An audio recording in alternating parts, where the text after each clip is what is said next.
L'esprit d'équipe aussi, pour que ça fonctionne, il faut que nous puissions bien gérer les conflits. Est-ce qu'il y a des conflits parmi vous? Oui. Nous, EEC, sommes une église évangélique, sans doute aussi de par notre attachement à l'évangile, dans le sens étymologique, rappelle une francisation du mot grec évangélion, signifiant bonne nouvelle. En tant qu'évangélique, nous sommes donc porteurs de la bonne nouvelle de Jésus-Christ. Depuis maintenant, il faut signifier qu'il existe deux types de leaders ou de responsables. Deux. Les leaders de vocation et les leaders de luxe. Leader de vocation, leader de luxe. Comment tu fais ça? Il est fier là, il est content. En tout cas, là, partout il passe, c'est le restaurant. Et les gens se battent pour être responsables de paroisse.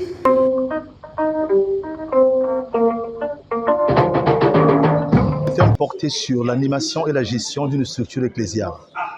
Et donc, il a fallu qu'on présente aux membres présents, notamment les coordonnateurs, les responsables des paroisses, ainsi que ceux qui animent les départements au niveau synodal, les principes fondamentaux des gestions au plan stratégique et opérationnel.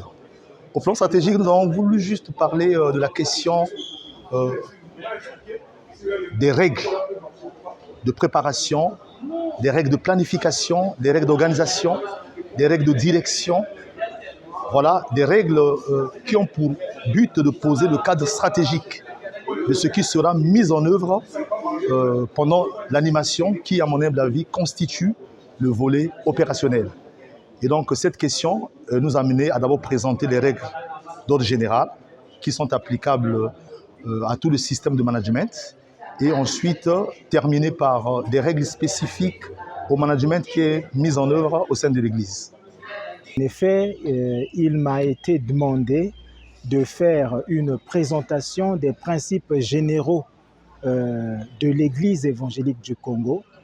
Et dans ma présentation, il me fallait tout d'abord mettre un accent par rapport à l'objectif qui a été assigné au thème, c'est-à-dire de montrer comment respecter les principes généraux de l'Église évangélique du Congo tout en étant véritablement protestant et évangélique. Parce que tenez-vous bien que nous avons un thème général pour la mandature 2024-2028 qui nous dit pour une Église évangélique, pour une vraie identité évangélique et protestante. Et donc, dans le développement de notre thème, nous avons tenu d'abord à présenter l'Église évangélique du Congo comme étant une Église évangélique et protestante. Nous sommes revenus sur un certain nombre d'éléments en ce qui concerne l'identité protestante, notamment les sacrements, les deux sacrements, à savoir la Sainte Seine et le baptême, et les principes fondamentaux du protestantisme qui constituent le fond de l'identité protestante et qui est en quelque sorte commun à toutes les églises protestantes ou qui se réclament de la réforme protestante du XVIe siècle. Et nous avons aussi évoqué l'aspect selon lequel l'Église du Congo est une église évangélique et nous avons présenté quelques généralités sur ce courant évangélique qui traverse pratiquement toutes les églises qui se réclament de la réforme protestante du XVIe siècle. Et nous avons donné aussi quelques particularités concernant l'EEC qui se dit évangélique parce que déjà, de par la francisation du mot évangélion qui veut dire évangile. Donc nous sommes église évangélique parce que nous annonçons la bonne nouvelle de Jésus.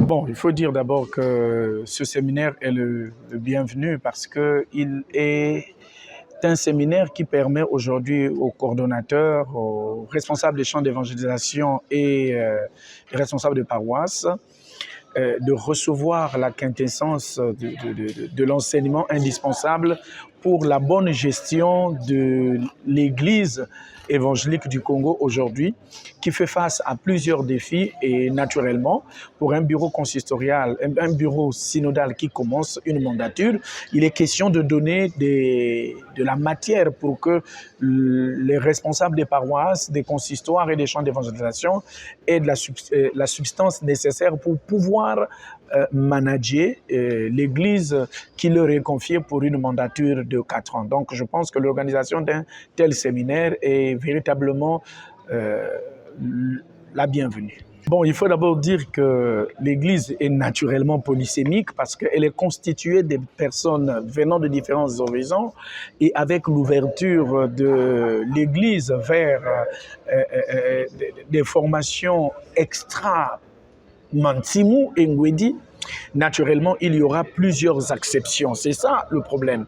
Mais je pense que le problème peut-être est déjà réglé au niveau de l'Église, puisqu'il est recommandé que, par exemple, ceux qui sortent hors de Mantimu ou de Ngwedi doivent suivre un stage d'imprégnation au niveau de Mantimu. C'est déjà quelque chose de bien. Maintenant, est-ce qu'il y aura une difficulté? Oui, il y aura toujours difficulté. Même pour les personnes sorties dans une même institution, les difficultés ne manqueront pas.